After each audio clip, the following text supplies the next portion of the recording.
Hello friends, তনুশ্রীস কর্নারে তোমাদের সকলকে স্বাগত। অনেক দিন তো হলো টক ঝাল রেসিপি নিয়ে এলাম। আজকে একটু অন্যরকম রেসিপি নিয়ে চলে এসেছি। আজকে আমি দেখাবো গুড়ের রসমালাই।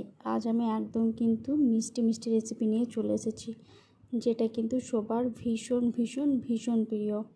আজ আমি বাড়িতেই সেটা বানিয়ে দেখাবো। তোমরা তো দেখতেই পাচ্ছ, আমি এখানে ওভেনে ফ্রাই প্যান বসিয়ে দিয়েছি, তার মধ্যে কিছুটা দুধ আমি দিয়ে দিয়েছি। এই দুধটা এবার আমি খুব ভালোভাবে ছানা কেটে নেব। তবে বন্ধুরা, আমার রেসিপি যদি তোমাদের সকলের ভালো লেগে থাকে তাহলে অবশ্যই চ্যানেলটা সাবস্ক্রাইব করে দিও।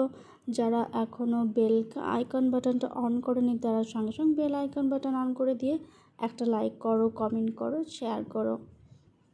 আর আমার রেসিপি কেমন লাগছে তা কিন্তু অবশ্যই তোমরা কমেন্ট বক্সে জানিও। এই যে দেখো, দুধটা আমার প্রায় ফুটে গেছে। এবার এর মধ্যে আমি কিছুটা ছানার জল দিয়ে ছানাটা কেটে ফেলবো। তোমাদের কাছে যদি ছানার জল না থাকে তাহলে কিন্তু তোমরা কাগজি লেবু ইউজ করতে পারো বা হয়তো ভিনিগার ইউজ করতে পারো। যার যেটা পছন্দ সেটাই ইউজ করবে। আমার কিন্তু কাগজি লেবুর ফ্লেভারটা ছানাতে বেশ খুব একটা ভালো লাগে না, যেহেতু আমি মিষ্টি বানাবো তার জন্য এই ফ্লেভারটা ভালো লাগে না, তার জন্য আমি ছানার জল দিচ্ছি। তোমরা কিন্তু চাইলে ভিনিগার দিয়ে কাটতে পারো। গরমের দিনে কিন্তু খুব ভালোভাবেই ছানাটা কেটে যায়। দেখো, আমি সামান্য অল্প জল দিয়ে দিলাম, ছানার জল দিয়ে দিয়েছি, তাতেই কিন্তু দুধটা পুরো কেটে গেছে। বেশ কিছুক্ষণ ফুটিয়ে নিলাম, কারণ এটা খুব ভালোভাবে শক্ত হয়ে যাবে, তাহলে আমার কিন্তু এটা ছানা থেকে জলটা বের করতে সুবিধা হবে। দেখো, ওখানে আমি ছানা থেকে জল বের করে নিয়েছি একটা কাপড়ে, সেটা আমি দেখাইনি, তোমরা এভাবে করে নিও। এবার আমি ছানাটা খুব ভালোভাবে হাতে করে মেখে নেব। রসমালাই বানাতে গেলে কিন্তু আগে ছোট ছোট রসগোল্লা বানাতে হবে। সেই রসগোল্লাটা বানাতে গেলে অবশ্যই ছানাটা খুব ভালোভাবে মেখে নিতে হবে, একদম নরম তুলতুলেভাবে, যেন আমাদের গোল হতে সাহায্য করে। আর ভালোভাবে মেখে নিলে ছানাটা কিন্তু ফাটা ফাটা হয়ে যাবে। ফাটা ফাটা হয়ে গেলে কিন্তু মিষ্টিগুলো একদমই ভালো হবে না। ওটাতে আমি মিষ্টি সেরাতে দিতে গেলেই কিন্তু পুরো ভেঙে যাবে। দেখো, আমি কিছুটা পরিমাণ কিন্তু ময়দা অ্যাড করলাম, 1 চামচ মতো। এবার এই দুটো খুব ভালোভাবে আমি মেখে নেব, যতক্ষণ পর্যন্ত ছানাটা নরম তুলতুলে হয়ে উঠছে। নরম তুলতুলে হয়ে যাওয়ার পর আমি একে একে মিষ্টিগুলো বানিয়ে নেব। যেহেতু রসমালাই মিষ্টি সাইজটা কিন্তু খুবই ছোট করব, সেটা খেতেও ভালো লাগবে, দেখতেও ভালো লাগবে। দেখো, আমার পুরো মাখা হয়ে গেছে। আমি হাতে কিছুটা ঘি নিয়ে নিয়েছিলাম। এবার আমি এগুলো ভালো করে গোল গোল করে নিচ্ছি। এইভাবে সবগুলো আমি করে নেব। আগে প্রথমে গড়ে নেব, তারপর আমি এটাকে মিষ্টি সেরাই দিয়ে দেবো। কারণ রসগোল্লাটা না হলে কিন্তু রসমালাই একদমই হবে না, আর খেতে একদমই ভালো লাগবে না। এইভাবে তোমরা কিন্তু রসগোল্লাও করতে পারো। আমি কিন্তু তোমাদের একদিন ঠিক রসগোল্লাও বানিয়ে দেখাবো, কিন্তু রসগোল্লার ভিডিওটা একটু অন্যরকম হবে, তবে অনেকটা প্রায় এরকমই হবে। দেখো, একে একে আমি সব গড়ে নিচ্ছি, তবে সবগুলো আমার সমান হচ্ছে না, তোমরা চাইলে সবগুলো সমান গড়ে নেবে। হয়ে গেছে আমার। এবার দেখো, আমি একটা জামবাটি নিয়ে তার মধ্যে জল দিয়ে দিলাম। জলটা বেশ ভালোভাবে ফুটতে দিতে হবে।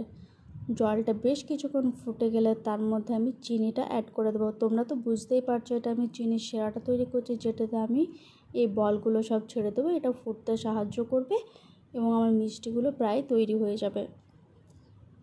কারণ রসমালাই করার আগে কিন্তু মিষ্টিটা অবশ্যই বানিয়ে নিতে হবে, দুধের মধ্যে কিন্তু বলগুলো দিলে হবে না।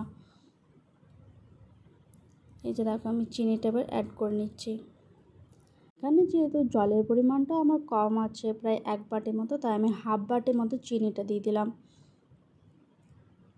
এবার এটা খুব ভালোভাবে ফুটতে দেবো। এখানে দেখো, আমি কিছুটা এলাচ দিয়ে দিলাম। এলাচটা দিলে কিন্তু ফ্লেভারটা ভালো বেরোবে। দেখো, আমার বলগুলো সব হয়ে গেছে। এবার সব আমি এর মধ্যে দিয়ে দেবো। দেখো কি সুন্দরভাবে জলটা ফুটে গেছে, তোমরা নিশ্চয়ই দেখতেই পাচ্ছ এবং দেখতেই পাবে একটাও কিন্তু মিষ্টি আমার ভেঙে যায়নি। তোমরা ঠিক এইভাবেই বানিয়ে নিও। দেখো, প্রায় ফুলে গেছে আমার, কিন্তু রসগোল্লাগুলো তৈরি হয়ে গেছে। এবার আমার এটা নামিয়ে ফেলবো। দেখে তোমরা নিশ্চয়ই বুঝতে পারছো।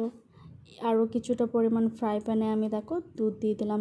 এবার দুধটাকে খুব ভালোভাবে জাল হতে দিতে হবে যতক্ষণ না পর্যন্ত দুধটা গাঢ় হচ্ছে, কারণ রসমালাইয়ের জন্য কিন্তু এই দুধটা আগে খুব ভালোভাবে ফুটিয়ে নিতে হবে।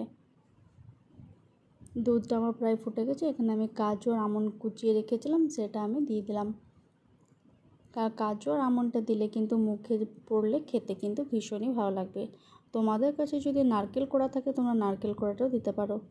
দেখো এখানে আমি কিছুটা পরিমাণ আমুল দুধ গুলে রেখেছিলাম, সেটা আমি দিয়ে দিলাম। এখানে আমি গুঁড়ো আমুল দুধটা দিয়েছি, তোমরা চাইলে লিকুইডটা দিতেই পারো, কিন্তু গুঁড়ো আমুল দুধটা দিলে বেশি ভালো লাগবে। আমার দেখো দুধটা গাঢ় হয়ে গেছে। এবার আমি এর মধ্যে মিষ্টিটাও অ্যাড করে দিলাম। এবার এটা বেশ কিছুক্ষণ ফুটতে দেবো। আমার রেসিপি তোমাদের কেমন লাগছে তোমরা কিন্তু কমেন্ট বক্সে জানাতে একদমই ভুলবে না। যারা এখন আমার চ্যানেলটা সাবস্ক্রাইব করনি তারা ঝটপট কিন্তু আমার চ্যানেলটা সাবস্ক্রাইব করে নিও, আর বেল আইকন বাটনটা অন করে দিও, তাহলে কিন্তু নোটিফিকেশন খুব তাড়াতাড়ি পৌঁছে যাবে। এবার দেখো এর মধ্যে আমি গুড়টা অ্যাড করলাম। এখানে কিন্তু আমি একটা খেজুর গুড় দিয়েছি, খেজুর গুড় ছাড়া কিন্তু খেতে একদমই ভালো লাগবে না, তাই আমি খেজুর গুড়টা অ্যাড করে দিলাম। তোমরা যদি চাও চিনি দিয়ে বানাতে তাহলে কিন্তু সেক্ষেত্রে চিনিটা তোমরা দিতে পারো। যেহেতু আমার কাছে খেজুর গুড় ছিল তাই আমি গুড়ের রসমালাইটাই বানিয়ে দেখালাম। তোমাদের কাছে যদি গুড় না থাকে তোমরা চিনি দিয়ে বানাতে পারো। দেখো আমার এটা তৈরি হয়ে গেছে। উপর থেকে আমি আরও বেশ কিছুটা পরিমাণে কাজু আর আমন্ড ছড়িয়ে দিলাম। দেখো দেখতেও কিন্তু যতটা সুন্দর হয়েছে, এটা কিন্তু খেতেও ভীষণ সুন্দর হয়েছে। তোমরা কিন্তু বাড়িতে অবশ্যই এটা বানিয়ে আমাকে জানাবে কেমন হয়েছিল। কথা দিচ্ছি অসম্ভব সুন্দর। আর দোকানে যেতে হবে না, এবার বাড়িতে বসেই তোমরা রসমালাই খেতে পারো। তোমরা যদি গুড় না থাকে তোমাদের কাছে তাহলে তোমরা কিন্তু অবশ্যই চিনি দিয়েও বানাতে পারো, দুটোই খেতে ভালো লাগবে। টাটা বন্ধুরা।